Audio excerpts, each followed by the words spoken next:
Bernie Albertson from Full-Time RV, B&D, and Anna Lee, and our German Shepherd, Samantha. I thought we'd take a minute or two today and tell you about air conditioning in these RVs. Now, the unit that we have is 12 years old, and we've always taken care of it. But this summer we had temperatures in 114, 15, and 16 degrees, and we noticed after it got past about 108 degrees, the air conditioner began to cycle on and off. It would run for maybe 3 minutes and stop for 4 or 5 or 6 minutes.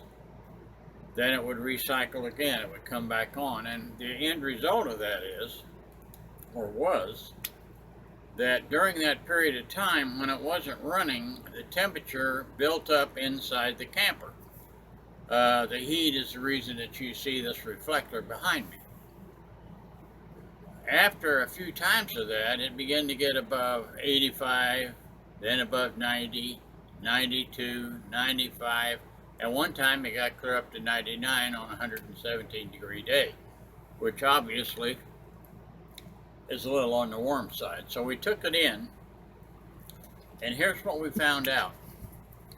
When these air conditioners get a little age on them and get dirty, and I have had a new motor put in, all the electrical checked, but when they get dirty, it causes them in extreme heat to overheat, and then the unit will shut down. Now, if you've experienced that, what we had done, they took the cover off the air conditioner, sprayed some cleaner on there and let it set, and then washed it off, and then washed the roof off and put the cover back on the air conditioner.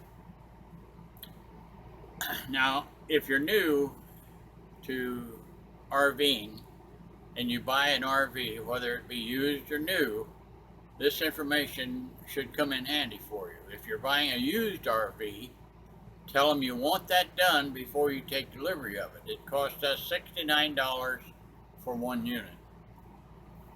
Keep your filters cleaned, but I think probably the thing that we're going to do is go in once a year and have this done.